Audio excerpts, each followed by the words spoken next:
বরং আমি তোমাকে টেস্ট করছিলাম, পরীক্ষা করছিলাম, যাচাই করছিলাম, একটু বাজিয়ে দেখছিলাম তুমি আমার হুকুমকে প্রাধান্য দাও নাকি সন্তানের মহব্বতকে প্রাধান্য দাও, তুমি আমার হুকুমকে প্রাধান্য দাও, আমার ভালোবাসা, আমার হুকুম, আমার আনুগত্য তোমার কাছে বেশি কার্যকরী নাকি সন্তানের মহব্বত তোমার কাছে কার্যকরী।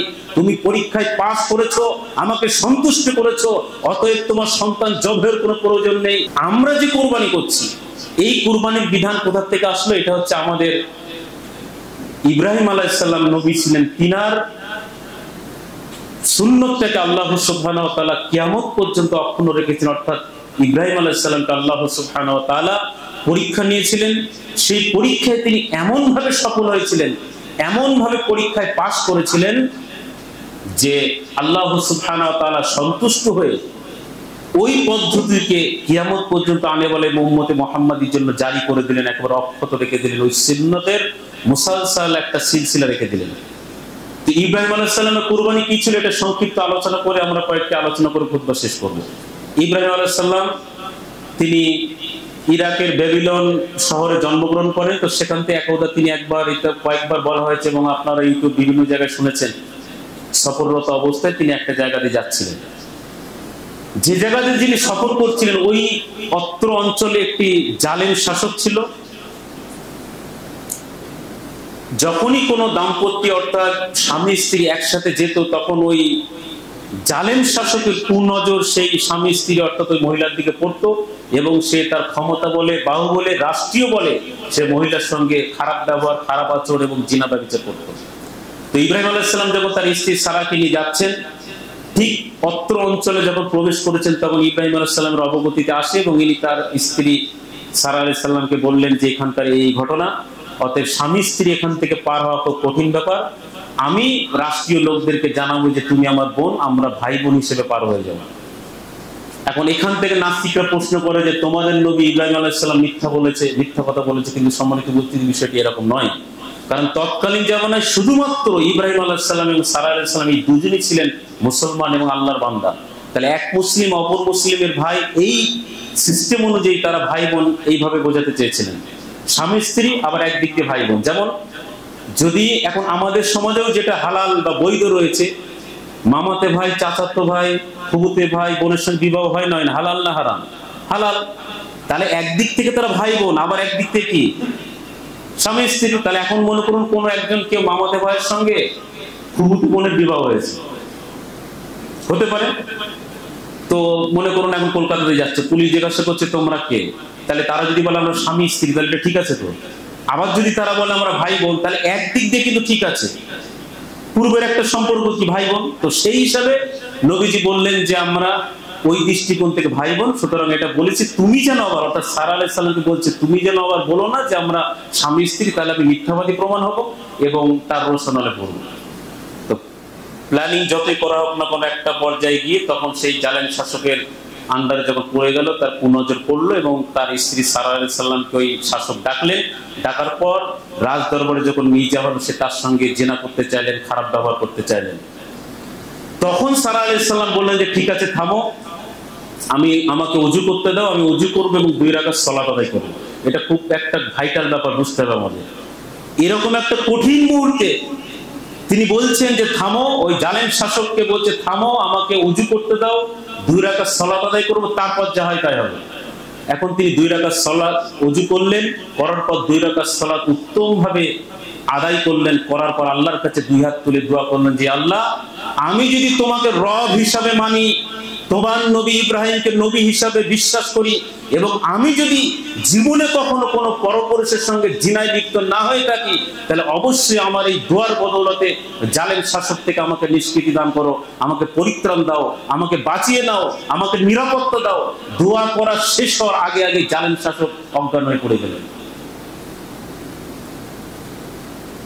কুরবানির বিষয় পরে আসি। আজকে যদি আমরা লক্ষ্য করি এই জায়গাটা, একজন মুসলিম সে 2 হাত তুলে আল্লাহর দরবারে দোয়া করতেন, এরকম বুখারী মুসলিমে অসংখ্য রিওয়ায়াত রয়েছে, দোয়া করেছেন, সঙ্গে সঙ্গে আল্লাহ দোয়া কবুল করেছেন। আর এখন আমাদের অবস্থা এমন যে দোয়াই কবুল হচ্ছে না। কেন? দুটো দিক লক্ষ্য রাখতে হবে। তাহলে যে কারণে দোয়া কবুল হয় সেই কারণগুলো আমাদের মধ্যে নেই। আবার যদি উল্টো দিক দিয়ে দেখা যায় যে সেই মুসলমান অর্থাৎ সেই গুণাগুণ সেই কোয়ালিটি তৎকালীন জামানায় তারা যেমন গুনাহ থেকে বেঁচেছিল, যে যে কারণে আল্লাহর কাছে দোয়া করলে আল্লাহ ফেরত দিতেন না, নিশ্চয়ই সেই সেই জিনিস আজকে আমাদের মধ্যে নেই। যেমন বাঘ আর বাঘের মতো, অরিজিনালে বাঘ আসলে এখানে মুসল্লিদের আগে ইমাম সাহেব আগে পালাবে, আর যদি বাঘের ছবি দেওয়া হয়, বাচ্চাটাও একটা দুধের শিশু এসে বলে খুব সুন্দর বাঘ হয়েছে। অর্থাৎ বাঘ আর বাঘের মতো এক নয়, নবী সাহাবা মুসলমান আর আমরা হচ্ছে মুসলমানের মতো, মুসলমান হওয়ার চেষ্টা করছি। অর্থাৎ আমি বোঝাতে চাইছিলাম যে দেখুন, তারা কিন্তু এরকম ছিলেন না যে বিশাল একটা ব্যাপার, কোন পীর সাহেব বুজুর্গানের দিন এরকম ব্যাপার না। সাধারণ মুসলিম, আকীদা পরিশুদ্ধ ছিল, ঈমান মজবুত ছিল, তারা হারামে যুক্ত ছিল না। আল্লাহর কাছে দোয়া করলেন, আল্লাহ দোয়া কবুল করলেন। এবং এখান থেকে আরেকটা জিনিস প্রমাণ হয় যে নিজের বিগত জীবনের কোন খাস আমলকে ওসিলা বানিয়ে দোয়া করা যায়। যেমন তিনি ওসিলা করলেন যে আল্লাহর উপর বিশ্বাস, নবীর উপর বিশ্বাস, এটা তো আমাদের প্রত্যেকের আছে। তৃতীয় আরেকটি যে আমি যদি কখনো কোন পরপুরুষের সঙ্গে জিনায় লিপ্ত না হয়ে থাকি, তাহলে এর বদৌলতে আপনি আমাকে জালেম শাসক থেকে নিষ্কৃতি দান করুন, পরিত্রাণ দিন। সাথে সাথে অজ্ঞান পড়ে গেল বাচ্চা। কিছুক্ষণ পর আবার জ্ঞান আসলো, মানে সে বাঁচানো, এইভাবে 3 বার সে বাঁচতে চাইলো, দোয়ার মাধ্যমে তাকে বাঁচানো হলো। তৃতীয়বারের বার সে তখন বললো তার সৈন্য সামন্তদের যে তোমরা তো আমার কাছে কোনো মানুষ নিয়ে আসোনি, তোমরা শয়তান নিয়ে এসছো। বিস্তারিত ঘটনা আপনারা জানেন, আমি শর্টে এগিয়ে নিয়ে যাচ্ছি। অর্থাৎ তাকে শয়তান বলে আখ্যা দেওয়া হলো। আখ্যা দেওয়ার পর তখন সে কি করলো, একটা মানে খাদেমা অর্থাৎ একটা গোলাম উপর হুকুম স্বরূপ হাজিয়া স্বরূপ দিল যে এর সঙ্গে তো পারা যাবে না, একে শয়তানকে বিদায় করো। আর হাজেরা নামে একজন, মানে ওটাকে কি বলা হচ্ছে, উপর হুকুম স্বরূপ একটা খাদেম দিল। তো এইভাবে তারা আবার ইব্রাহিম আলাইহিস সালাম, তার স্ত্রী সারা এবং হাজেরা তাদের যে গন্তব্য ছিল সেখান থেকে করতে লাগলেন। যেতে যেতে যেতে যেতে কিছু সময় অতিবাহিত হওয়ার পর, বেশ কিছু সময়কাল অতিবাহিত হওয়ার পর তাদের মধ্যে ইব্রাহিম আলাইহিস সালাম এবং সারা আলাইহিস সালামের যেহেতু কোনো সন্তান সন্ততি ছিল না, একটা সময় সারা আলাইহিস সালাম হাজেরাকে প্রস্তাব দিল যে হাজেরা, আমাদের কোনো সন্তান সন্ততি নয়, অতএব তুমি আমার স্বামী ইব্রাহিমের সঙ্গে বিবাহ বন্ধনে আবদ্ধ হও, আমাদের একটা সন্তান হলে পরিবারটা সুখময় হবে। তো হাজেরা আলাইহিস সালাম খুব সূক্ষ্ম দূরদর্শিনী মহিলা ছিলেন। তিনি বললেন যে আমরা যেমন আছি ভালোই আছি, বিবাহ করলে সমস্যা দেখা দেবে, হিংসা দেখা দেবে, ঈর্ষা দেখা দেবে, প্রবলেম দেখা দেবে, সম্পর্কের অবনতি ঘটবে। তো একটা পর্যায়ে এরকম বোঝাতে বোঝাতে বলতে বলতে হাজেরা আলাইহিস সালাম রাজি হয়ে গেলেন। ইব্রাহিম আলাইহিস সালামের সঙ্গে বিবাহ দেওয়া হলো। বিবাহের পর আল্লাহ সুবহানাহু ওয়া তাআলা কবুল করলেন। বার্ধক্যে উপনীত হওয়ার পরেও সন্তান দান করলেন। সন্তান যখন হলো, এবার ওই হাজেরা আলাইহিস সালাম যেটা ভয় করেছিলেন সেটাই হলো, অর্থাৎ যা হওয়ার তাই হলো। কি হলো? সম্পর্কে ফাটল ধরলো। যখন সন্তান হলো, যে সারা আলাইহিস সালাম হাজেরা আলাইহিস সালামকে প্রস্তাব দিয়েছিল বিবাহের জন্য, সে তখন হিংসা করা শুরু করলো, মনোমালিন্য দেখা দিল, সম্পর্কে ফাটল ধরলো। তখন একটা পর্যায়ে ইব্রাহিম আলাইহিস সালাম তার দ্বিতীয় স্ত্রী হাজেরা এবং তার সন্তানকে নিয়ে মরুর প্রান্তরে, বর্তমানে এখন যেখানে কাবা, সেখানে তৎকালীন জামানায় কোনো ঘরবাড়ি ছিল না, কোনো জনমানব ছিল না, ফাঁকা মরুর প্রান্তর ছিল, জনমানব নেই তো নেই, কোনো পশু পাখি ছিল না, ঘাস লতা পাতাও ছিল না, জীবন যাপনের কোনো উপকরণই ছিল না, জীবন যাপনের জন্য অনুকূল পরিবেশও ছিল না। এরকম একটা জায়গায় তিনি তার স্ত্রী হাজেরা এবং তার সন্তানকে রেখে আসলেন। রেখে আসার পর কোনো কথা না, মুখে কিছু বলা না, কোনো সান্ত্বনা না, রেখে যখন উনি উল্টো চলে আসছেন, তখন তার স্ত্রী হাজেরা বলছেন, আপনি যে আমাদেরকে এরকম একটা জনমানবহীন প্রান্তরে রেখে যাচ্ছেন, যেখানে কোনো খাদ্যের ব্যবস্থা নেই, পানীয়ের ব্যবস্থা নেই, মানুষজন তো নেই, কোনো পশু পাখিও নেই, এরকম একটা জায়গায় রেখে যাচ্ছেন। বারবার বলার পর তিনি যখন কোনো রেসপন্স করছেন না, লাস্টের পর্যায়ে হাজেরা আলাইহিস সালাম বলছেন যে আপনি কি আমাদেরকে রবের হুকুমে রেখে যাচ্ছেন? একটা সময় গিয়ে তিনি বললেন নাম, অর্থাৎ হ্যাঁ। আর কোনো কিছু বললেন না যে আল্লাহ তোমাদের জন্য যথেষ্ট, তোমরা চিন্তা করো না, আল্লাহ ব্যবস্থা করবে, এসব কিছু কথা না, শুধু বললেন যে হ্যাঁ। এই হ্যাঁ কথা স্বামীর মুখ থেকে শোনার পরে তিনি এমন সুদর্শনী মহিলা ছিলেন, এমন আল্লাহওয়ালি ছিলেন, এমন তাকওয়াশীল ছিলেন, এমন তাকুল আল্লাহর উপর ছিল, এই হ্যাঁ কথাটাই তিনি বুঝে গেলেন যে আল্লাহ যদি আমাদেরকে হুকুম দিয়ে থাকেন এখানে রেখে যাওয়ার, তাহলে আল্লাহ সুবহানাহু ওয়া তাআলাই আমাদের জন্য যথেষ্ট। তিনি তখন সেখানে থেকে গেলেন। বিরাট ইতিহাস, আস্তে আস্তে আপনারা জানেন ওই কাফেলা আসতো, ইত্যাদি ইত্যাদি নানান কিছু ব্যাপার, সেসব আলোচনায় যাচ্ছি না, সেগুলো আস্তে আস্তে সেখানে একটা মহল্লা গড়ে উঠলো, ইত্যাদি ইত্যাদি। ওগুলো আমি স্কিপ করে এগিয়ে গিয়ে বলতে চাইছি, ওই বাচ্চা যখন আস্তে আস্তে বড় হলো, চলাফেরা দৌড়দৌড়ি করার মতো হলো। এরকম একটা সময় ইব্রাহিম আলাইহিস সালামকে আল্লাহ সুবহানাহু ওয়া তাআলা স্বপ্নে দেখালেন যে তোমার ওই প্রিয় বাচ্চা কলিজার টুকরাকে জবাই করতে হবে, কুরবানি করতে হবে।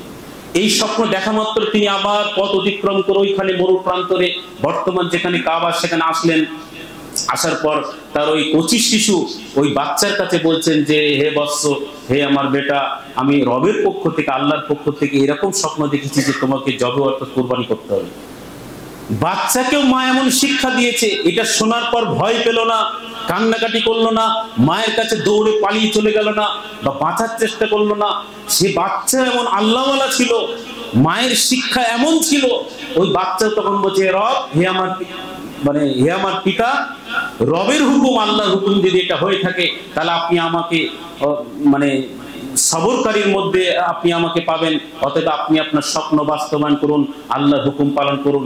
একটা পর্যায়ে গিয়ে পাহাড়ের উপরে গিয়ে যখন তার সন্তানকে উপর করে শুইয়ে দিয়ে তরবারি চালিয়ে দিবে এরকম একটা অবস্থা, তখন আল্লাহ সুবহানাহু ওয়া তাআলা ফেরেশতা পাঠিয়ে নবীজিকে বললেন, হে ইব্রাহিম, আমার এরকম কোনো বাধ্যবাধকতা নয়, এরকম ঠেকা পড়েনি যে তোমার সন্তানকে জবাই করে কুরবানি করতে হবে, বরং আমি তোমাকে টেস্ট করছিলাম, পরীক্ষা করছিলাম, যাচাই করছিলাম, একটু বাজিয়ে দেখছিলাম তুমি আমার হুকুমকে প্রাধান্য দাও নাকি সন্তানের মহব্বতকে প্রাধান্য দাও। তুমি আমার হুকুমকে প্রাধান্য দাও, আমার ভালোবাসা, আমার হুকুম, আমার আনুগত্য তোমার কাছে বেশি কার্যকরী নাকি সন্তানের মহব্বত তোমার কাছে কার্যকরী। তুমি পরীক্ষায় পাস করেছো, আমাকে সন্তুষ্ট করেছো, অতএব তোমার সন্তান জবাইয়ের কোনো প্রয়োজন নেই। তখন আল্লাহ সুবহানাহু ওয়া তাআলা ওখানে দুম্বা জবাইয়ের একটা বিধান দিলেন। সেই ইব্রাহিম আলাইহিস সালামের কুরবানির বিধান আজকে আমাদের মধ্যে এসেছেন। আল্লাহ সুবহানাহু ওয়া তাআলা এত সন্তুষ্ট হলেন, এত খুশি হলেন। আর খুশি হওয়ারই কথা আপনি নিজেতে ভাবুন। এগুলো কাহিনী পড়তে, শুনতে, বলতে ভালো লাগে, চোখ বন্ধ করে নিজের সন্তানকে নিয়ে ভাবুন। যদি আজকে এমন হতো, মহান স্রষ্টা আল্লাহ সুবহানাহু ওয়া তাআলা আমার আপনার কলিজার টুকরো সন্তানকে বলতেন আজকের দিনে কুরবানি করতে হবে গরু, দুম্বা, ছাগলের জায়গায়, কেমন হতো একটু ঠান্ডা মাথায়। এখন যদি ফিলিংস না আসে, অনুভূতি না আসে, বাড়িতে গিয়ে ঠান্ডা মাথায় ঘুমানোর আগে চিন্তা করবেন। তাহলে এরকম একটা করুণ পরিস্থিতিতে দুধের শিশু, কলিজার টুকরা বাচ্চা, তিনি তার দিকে তাকালেন না, মায়া করলেন না, রবের হুকুমকে প্রাধান্য দিলেন, রবের রবের আনুগত্যকে প্রাধান্য দিলেন। দেওয়ার পর আল্লাহ সুবহানাহু ওয়া তাআলা এমন খুশি হলেন, এমন সন্তুষ্ট হলেন, এই পরম্পরা, এই সিলসিলা কিয়ামত পর্যন্ত আনেওয়ালা প্রত্যেকটি মানুষের জন্য আল্লাহ সুবহানাহু ওয়া তাআলা বিধান করে দিলেন।